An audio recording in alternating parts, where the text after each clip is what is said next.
Cara lulus uji kompetensi ASN dengan nilai maksimal. Syarat, tahapan, tips terbaru 2024. Halo Sobat ASN. Kamu pejabat fungsional yang mau ikut uji kompetensi? Jangan khawatir, karena hari ini kita akan bahas tuntas syarat dan tahapan uji kompetensi yang diselenggarakan oleh Pusbin JFK. Ada juga tips penting biar kamu bisa lulus dengan nilai terbaik. Yuk, kita mulai. Penjelasan tentang uji kompetensi.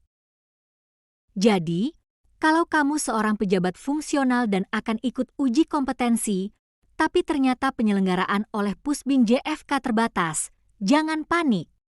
Instansi pemerintah bisa menyelenggarakan uji kompetensi secara mandiri. Tentunya, setelah berkoordinasi dulu dengan Pusbin JFK. Penting.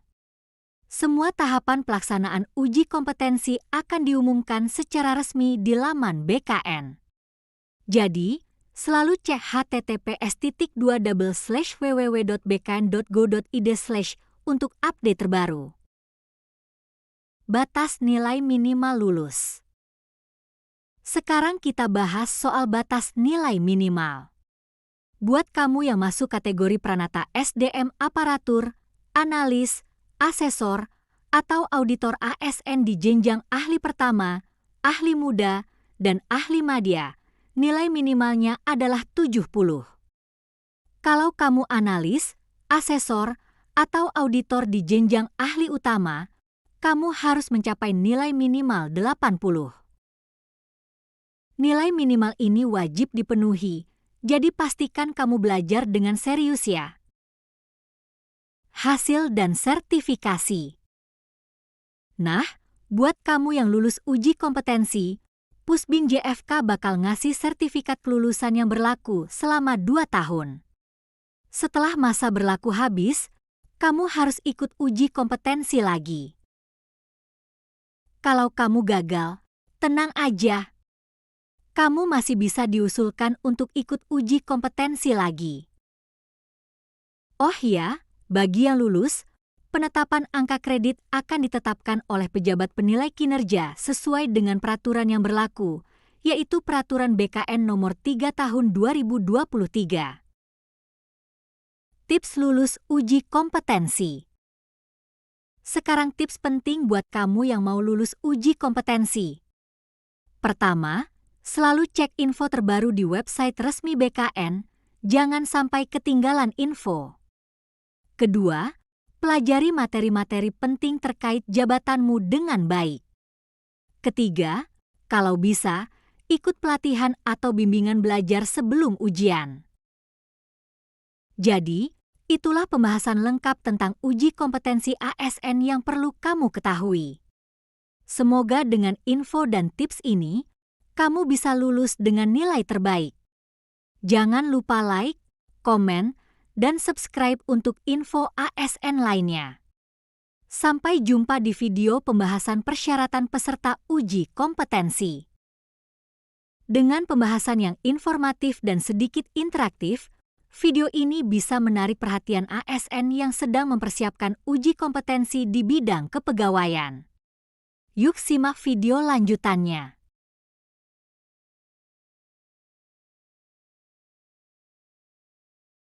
Syarat lengkap uji kompetensi ASN.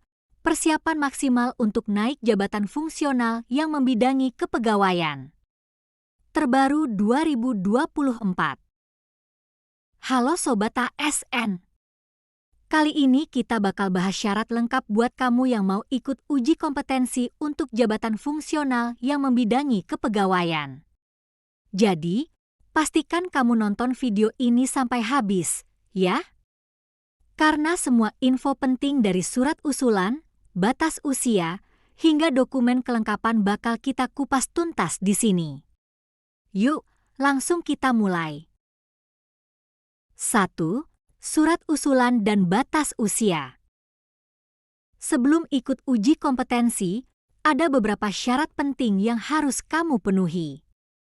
Pertama, Kamu harus melampirkan surat usulan yang ditandatangani oleh pejabat pembina kepegawaian melalui pejabat yang mengelola kepegawaian. Ini penting banget sebagai langkah awal. Nah, yang gak kalah penting, kamu juga harus memperhatikan batas usia maksimal saat pengusulan. Untuk pelamar jabatan Pranata SDM Aparatur atau analis SDM ahli pertama dan ahli muda, usia maksimal adalah 52 tahun. Sedangkan, untuk analis SDM jenjang ahli madya, maksimalnya 54 tahun. Beda lagi kalau kamu mau menduduki jabatan ahli utama, batas maksimalnya 59 tahun bagi pelamar dari jabatan pimpinan tinggi dan 62 tahun kalau kamu pindah dari jabatan fungsional ahli utama lainnya. 2. Pendidikan yang harus dipenuhi. Kalau dari segi pendidikan, syaratnya juga berbeda-beda nih, Sobat ASN. Untuk jabatan Pranata SDM Aparatur, minimal kamu harus punya ijazah diploma 3. Sementara untuk analis, asesor, atau auditor ASN di jenjang ahli pertama, muda, dan madya, minimal harus punya gelar sarjana atau diploma 4. Kalau kamu melamar ke jabatan jenjang ahli utama, pastikan kamu sudah memiliki gelar magister, ya. Jadi, pastikan kamu memenuhi syarat pendidikan sebelum mengajukan uji kompetensi. 3. Dokumen kelengkapan untuk pengangkatan perpindahan ke dalam JFK. Selanjutnya, ada beberapa dokumen yang harus kamu siapkan. Pertama, kamu harus melampirkan surat pernyataan dari pimpinan unit kerja yang menyatakan kamu memiliki integritas dan moralitas yang baik serta sudah melaksanakan kegiatan jabatan yang dilamar minimal 2 tahun.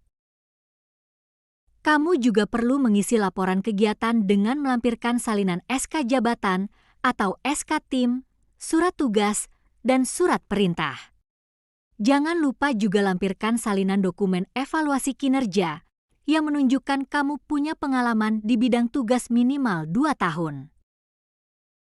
Dokumen lainnya yang harus kamu siapkan termasuk formulir penetapan angka kredit, PAK, yang terdiri dari konversi, akumulasi, dan penetapan angka kredit. Penting juga buat melampirkan evaluasi kinerja 2 tahun terakhir yang bernilai minimal, baik, serta salinan persetujuan dari Menpan RB terkait kebutuhan JFK. 4. Dokumen kelengkapan untuk naik jenjang jabatan JFK. Kalau kamu ingin naik jenjang jabatan dalam JFK, ada juga beberapa syarat khusus yang harus dipenuhi. Pertama, kamu perlu melampirkan salinan penetapan angka kredit dengan angka kredit kumulatif yang sudah memenuhi. Selain itu, lampirkan juga evaluasi kinerja dengan predikat baik untuk 2 tahun terakhir. Jangan lupa, pastikan kamu juga punya salinan persetujuan kebutuhan JFK dari Menpan RB. Semua dokumen ini penting agar proses uji kompetensi kamu bisa berjalan lancar. Jadi, itu dia pembahasan lengkap tentang persyaratan uji kompetensi ASN. Jangan lupa untuk cek ulang semua dokumen yang diperlukan dan pastikan kamu memenuhi semua syarat sebelum mengajukan diri. Semoga informasi ini bermanfaat buat kamu, Sobat ASN. Jangan lupa like, komen, dan subscribe untuk update seputar karir ASN lainnya. Sampai jumpa di video berikutnya. Terima kasih. Dengan pembahasan yang detail dan terstruktur, video ini bisa memberikan pemahaman yang jelas tentang persyaratan uji kompetensi ASN, sekaligus mempersiapkan calon peserta agar siap dan sukses dalam menghadapi proses tersebut.